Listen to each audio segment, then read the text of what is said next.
Thank you so much, Neil, for this very fascinating talk. And with a nod to the Hippocratic oath of first do no harm, I believe the virtual surgical simulators are the perfect example of how a system can be developed to improve surgical outcomes without any harm to the real patient. But I come from a background of engineering, and developing very highly realistic virtual environments is now designated as one of the 14 grand challenges of the century by the National Academy of Engineering. So there is a lot underneath the hood. So even though you're going to see a lot of nice, interesting graphics in some of the simulators that are displayed, some of you have already purchased some of those for your learning centers, a lot of the technology remains to be invented, to be discovered. And the National Institutes of Health have been very proactive in funding a lot of this research in academic institutions. And one of the centers that's actively engaged in this is the Center for Modeling, Simulation, and Imaging in Medicine at RPI, where we have our next speaker, Dr. Ganesh Shankar Narayanan. He's a clinical assistant professor at the center, and he's going to be talking about some of the research in the cutting edge of technology, how we are working with SAGES to work on the next generation of surgical simulators. To you, Ganesh.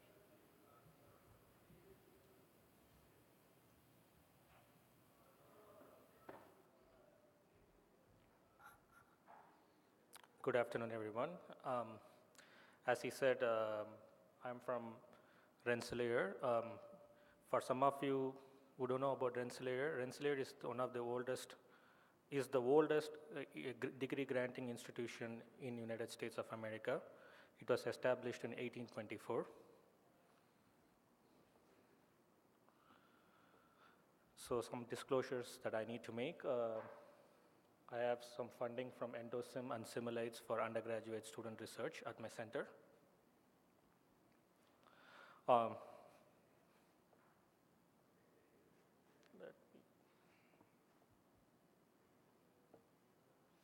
Okay, so we have a very big team because just engineers alone cannot develop a simulator. We have a big team that involves clinicians, human factor specialists, and we have very wide array of partners.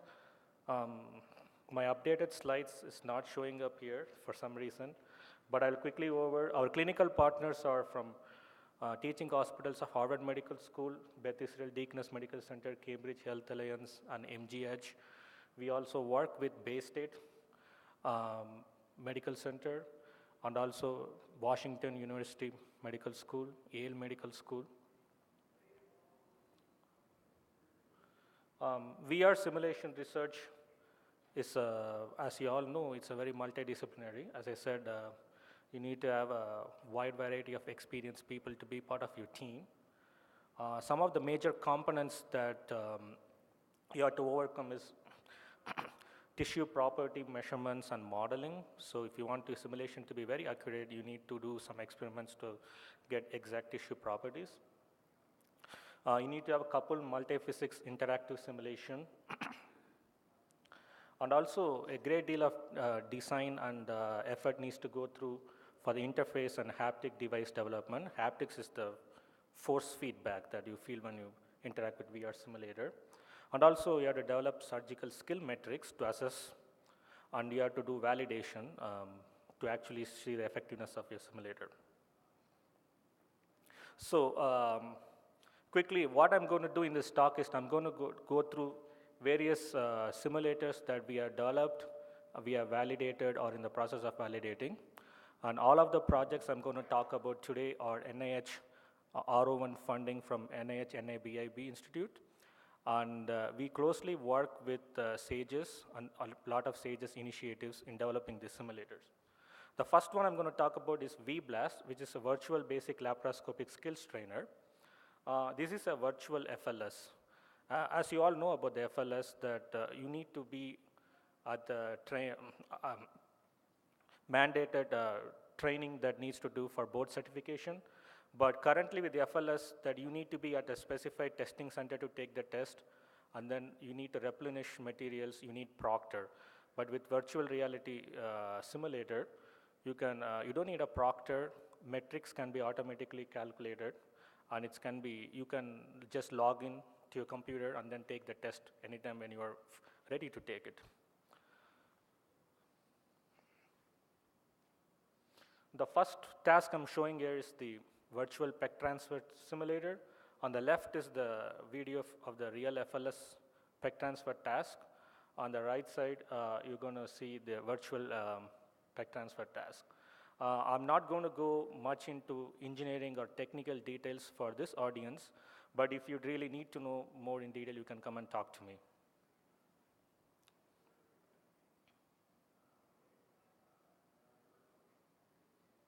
Okay. So the next task I'm going to show is the pattern cutting task. Again, as you see on the left is the real FLS task, on the right is the virtual pattern cutting task.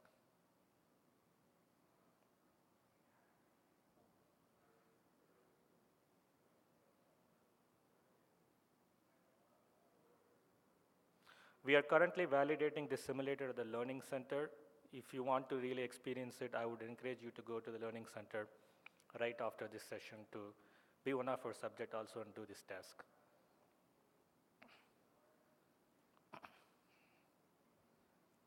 The next task is the ligating loop task.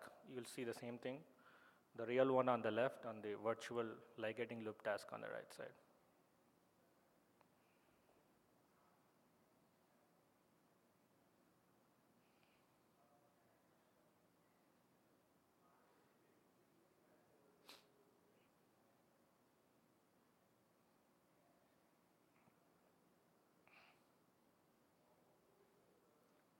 We work closely with the FLS committee. As a matter of fact, Professor Subramanian is in the FLS committee. The next I'm going to talk about is a procedural simulator we developed and we proved phase, content, and construct validation in 2010. This is the virtual V-band, is for virtual band simulator. This is designed to provide trained surgeons in the laparoscopic adjustable gastric banding procedure. It has multi-physics simulation. We also had a unique realistic haptic interface that is specifically designed for this procedure. Some of the tasks that it was designed to train are dissection of pars flaccida, retrogastric tunneling, grasping of band, and the placement of pen.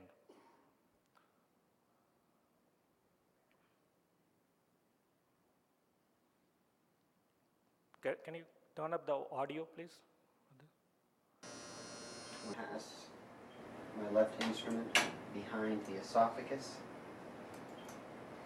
This is Dr. Jamie Alder, who was a fellow Laparoscopic band. at Bethesda Deaconess Medical Center, who was demonstrating this simulator.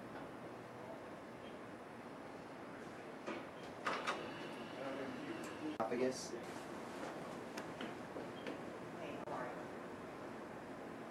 This will tighten it.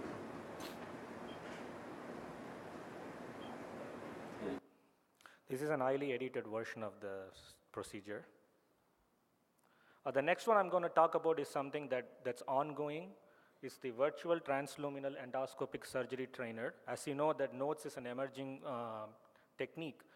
And this simulator is trained to train surgeons in a hybrid NOTES procedure. It's called rigid NOTES. And this is specifically trained to do a procedure, transvaginal cholecystectomy procedure. We actually did task analysis and identified the critical task and phases that needs to be included in the simulator.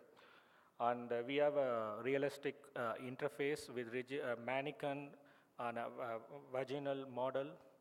You can do the entire procedure as if you're doing in a real patient. We have very high fidelity visualization and multi-body physics simulation as well. So this is going to be a video that's showing all the tasks of the simulator. In this procedure, you can see that the gallbladder is, that traction is created by using external sutures.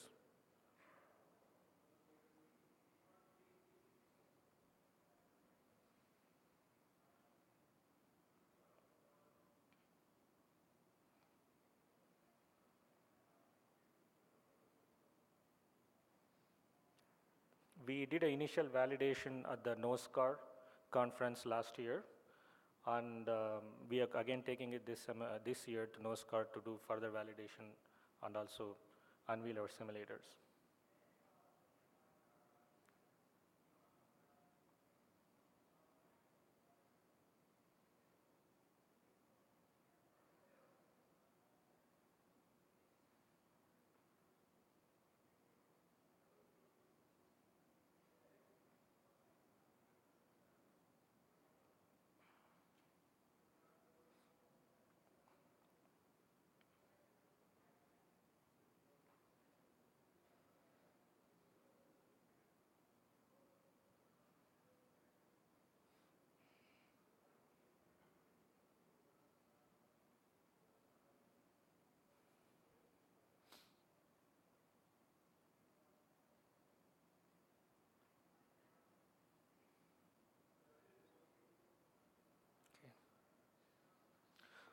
The next task I'm going to talk about is a very new paradigm in simulation. We call it VR within VR.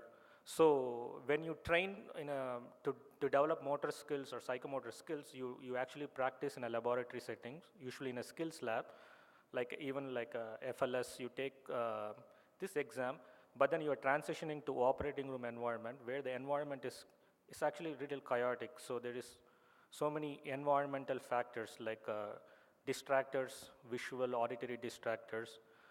Sometimes even tools malfunction, something goes wrong in the procedure, or the patient is undergoing some immediate or unexpected complications.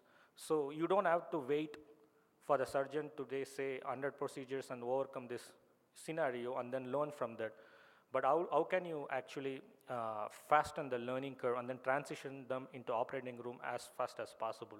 So one of the things what we are doing, this simulator, we also call this as a generation 2 simulator, is the subject is wearing head-mounted display, and then they can do the real task in a virtual environment.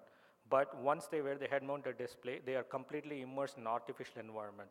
This could be a controlled environment or a virtual operating room, which we have. So then you can control the environmental factors such as distractors, disruptions, interruptions to the procedures, and then you actually train them in that scenario so that they actually get practiced. So when they transition to operating room, actually they are much better ahead in the learning curve compared to people who are trained in normal simulators. So this is a short video. It's taken at the fellowship conference that was held last year in Sedona. So the subject is doing a PEC transfer simulation. The display is quad buffered stereo rendering, so that's why you see side by there is a 2 PEC transfer task. But you can see the subject is wearing head-mounted display as well as the headphones. So they're completely isolated from the room they were actually operating on. But we artificially control what the environmental factors they feel. The next one I'm going to talk about is the virtual electrosurgery skills trainer. This is very closely aligned with the objectives of the FUSE program of the SAGES. Here the goal is using a virtual environment, how do you teach the basics of electrosurgery skills? I'm very particularly focusing on electrosurgery because this particular project, we are very focused on electrosurgery, but it's not just limited to it. We can use other energy modes as well. So we have developed a simulator, which is currently, we have at the Learning Center in the FUSE station. I encourage everybody to go and try it out. Which has a 3D interactive display. It uses a Z-Space, which is a commercial display system. You can interact in 3D, in 3D. And also it has an iPad interface where it acts as a virtual electrosurgical box, so that it's basically an ESC unit. You can change the power and the mode. And then it is designed such that it's very interactive with both didactic and then motor skills combined. So user can interactively go through the modules and learn the task. This is a small video of the module that explains about cut and coag setting difference in terms of waveform, as well as the effect they see in terms of power. For the sake of this video, we are rendering it just in 2D, but when you actually interact with the simulator, you have to wear a special polarized glasses to see the simulator in 3D. As you see on the left side, there is a didactic component. There's instructions what subjects should do. And then after they do, it also explains to them what the effect they are seeing. So here they are doing a cut. You can see the temperature changing, and then the distance between the tissue and the tool, you can see it on the rightmost corner. And then you can see that when you actually don't make contact and very close enough, you can do a pure cut. Once you make contact, you can see the formation of coagulum.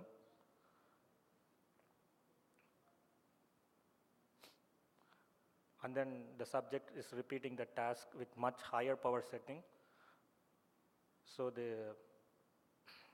once he makes a contact, actually instead of cut, it actually works as a coag at the power setting. So you don't see the desired effect of actually an incision. So we are explaining the task. Whereas if you don't make contact, you can still make a very pronounced cut. We also teach about coag mode setting.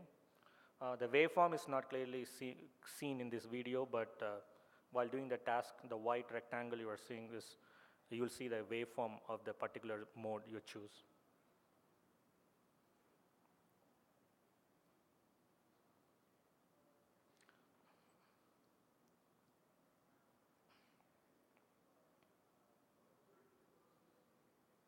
So you want to form a very permanent black coagulum, and then you will learn that you should do it without making contact. Actually, you have to spray without making contact. So the subjects can experience that interactively in this simulator.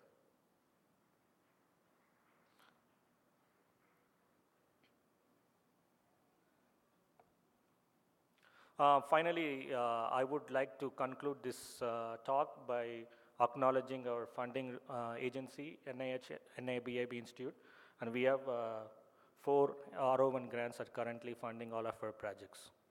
Thank you very much.